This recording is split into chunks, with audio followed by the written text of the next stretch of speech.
¿Qué debemos ver en el lobby? Bien, una vez abrimos, parece muy intuitivo, ¿no? Lo que es el número de jugadores en la mesa, pero es relevante para todo lo que nosotros vamos a buscar después. Esto es lo que vamos a ver nosotros en el lobby. Bien. ¿Por qué digo el número de mesas antes de llegar a lo que es el averaje del pote y el flop visto? Porque estos datos van a estar corruptos dependiendo de la cantidad de jugadores que hayan en la mesa. Entre más bajos, entre menos jugadores o cuando la mesa no esté full, más alto van a ser más alto va a ser en general el porcentaje de flop vistos. Bien, entonces mi recomendación, indiferentemente en el stake que estén jugando, es que ordenen las mesas por número de jugadores en las mesas. Y de ahí comenzamos a partir. Una vez hayamos filtrado de manera correcta en el stake que estemos jugando y lo coloquemos por número de mesas, vamos a comenzar a mirar lo que es el average pot. ¿Esto qué es? ¿Y qué me va a indicar? Esto es el promedio de los botes. El tamaño acá es bastante importante. Un valor alto señala que tendremos más posibilidades de jugar con jugadores más luz en las mesas. De media, entendiendo que en los stakes que estamos jugando los jugadores son tie, entenderíamos que habrá un jugador recreacional, al menos un jugador recreacional en la mesa. Las mesas muertas van a ser mesas de este tipo, entre 4 y 7 blinds. ¿Por qué? Bueno, porque van a ser mucho juego de defensa de ciegas. Y lo último que debemos ver en el lobby, antes de tomar la decisión en qué mesa nos vamos a sentar, va a ser el porcentaje de flop vistos. Esto se muestra acá como players/flop. Entonces, si estamos jugando nosotros en No Limit 10, por ejemplo, comenzamos a ver 14, 20, 8, 14, 19, 28. ¿Qué es lo que yo estoy buscando por acá? 37, 26. Esto es una información bastante importante, sobre todo en estos límites bajos, porque podemos encontrar las estadísticas de qué o cuáles jugadores, a ver, cuáles no, el número de jugadores que ven el flop. ¿Esto qué me va a indicar acá?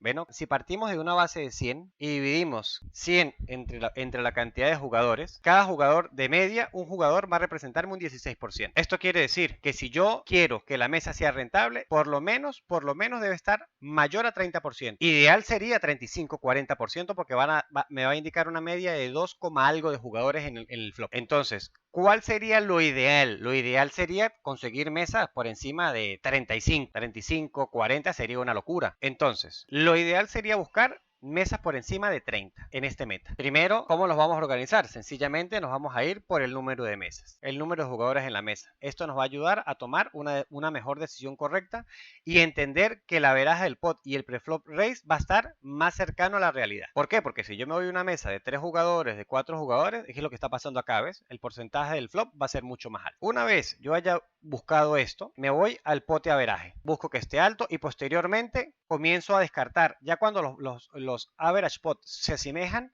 voy a comenzar a dar peso a la mesa que tiene más porcentaje de flop vistos por los jugadores. Eso es lo primero. Sé que esto parece bastante básico, pero muchos de nosotros no hemos hecho bomb hunting todavía, ¿no? Entonces, ¿cómo ciclamos las mesas? Bien, el jugador que esté en capacidad de jugar a máximo 4 mesas, él las va a ciclar de la siguiente manera. Yo tengo 4 mesas, de las 4 mesas ya comienzo a ver que una no es rentable. Entonces yo, como estoy limitado por ahora a jugar 4 mesas, voy a abrir una quinta mesa. ¿Con qué propósito? Si yo encuentro en la primera una mesa rentable, inmediatamente cierro la mesa de las 4 que tenía, la mesa más de las 4, cierro la mesa que dejó de ser rentable. ¿Se entiende cómo ciclar? El jugador que juega 5 mesas de manera cómoda, en el momento en que en las 5 mesas tenga una mesa que no es rentable o 2 mesas que no son rentables, el jugador que juega 5 va a tener 5 o 10 minutos jugando 6 o 7 mesas. ¿Por qué? Porque ese jugador va a buscar dos mesas favorables y en el momento de que las consiga, cierra las otras 2 mesas desfavorables. Una vez nos apoyemos en el lobby, comenzamos a ver y a observar lo que va a pasar dentro de la mesa. Vamos a comenzar a observar los jugadores que tengan stacks caídos. Jugadores que tengan 70, 65, 18, 23, por lo general, el 90% son fishes. ¿Cuáles son los indicios de stacks de regulares short stacks?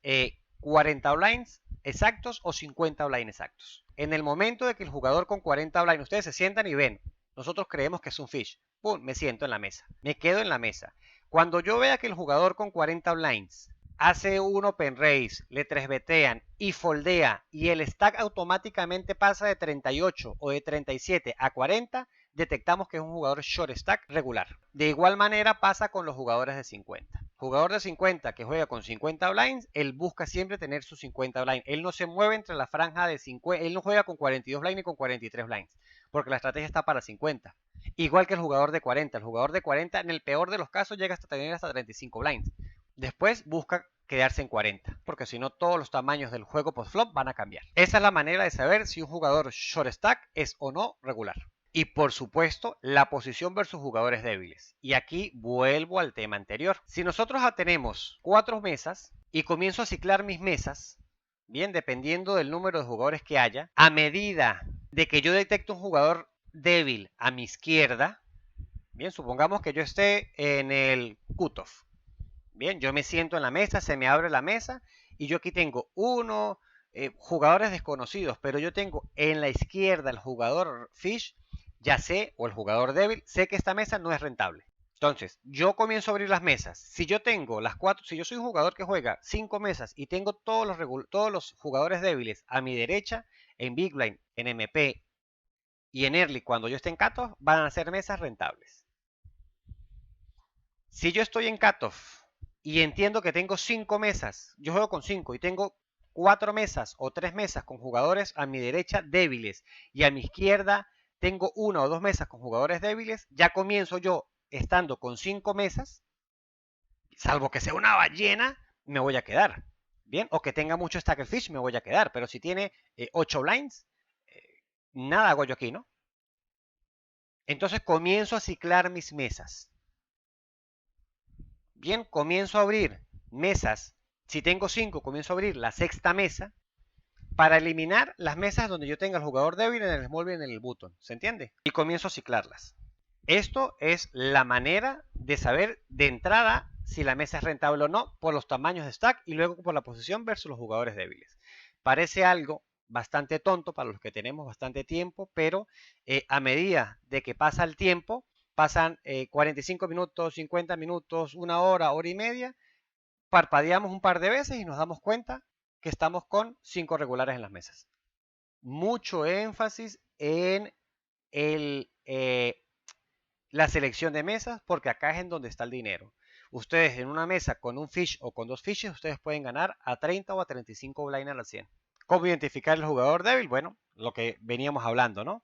Stacks caídos. Bien, entender que un fish, entender la diferencia de un stack caído de un regular a un stack caído de un fish.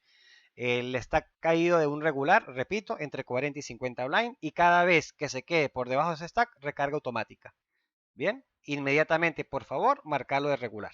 En este tipo de situaciones, en este tipo de stakes, no van a encontrar ustedes jugadores que limpeen, regulares que limpeen en early, en MP y en ninguna otra posición. Por lo tanto, el 99% de los jugadores o el 98% de los jugadores que limpeen van a ser fishes. Y por supuesto, van a haber situaciones en que ustedes se sienten en una mesa, les toca esperar el blind, lo que quieran, y comenzamos en esas 5, en esas 6 manos que vemos, comenzamos a ver tamaños de trivet que nos indican que es un fish. Sé que esto es bastante básico para algunos, bien, pero mucho énfasis en lo que es la selección de mesa porque les va a marcar el win rate que ustedes van a tener a largo plazo. No vayan a cometer el error de estar menospreciando a los rivales que tienen en las mesas. El hecho de que ustedes no entiendan una jugada no quiere decir que el jugador sea fish. Si un jugador hace una jugada creativa o algo, tratar de aprender de esa jugada si es un regular, entender por qué pasó, el por qué hizo esto y no menospreciar con el orgullo en las mesas. Bien, no vayan a cometer esos errores en las mesas porque el win rate se nos va a ver menguado a largo plazo. ¿Cómo y cuándo debemos pararnos de las mesas? Número 1, el jugador débil. Lo que estaba hablando yo de ciclar las mesas. Cuando el jugador débil se fue, cuando el jugador débil no está, Cuando yo no tengo ninguna, pues no quiero quedarme en la mesa jugando con 4 con 5 regulares. Parece bastante tonto esto que estoy diciendo, pero les repito, después de una hora, después de 45 minutos, después de hora y media, ustedes parpadean un par de veces y se dan cuenta de que tienen 4 mesas con puros regulares. Eso nos va a pasar. Mucho cuidado con esas cosas, muchachos. ¿Y cómo debemos pararnos de la mesa para que Party no comience a catalogarnos de jugadores que hacen bomb hunting? Mi recomendación es quedarse por lo menos 2 rondas de la ciega, 2 rondas de la mesa completa, que son más o menos, no sé, 5 minutos. ¿Bien? O sea, lo que no quiero es que el fish se paró y ustedes se paran inmediatamente de la mesa porque comienzan a taguearlas a ustedes de hacer bomb hunting.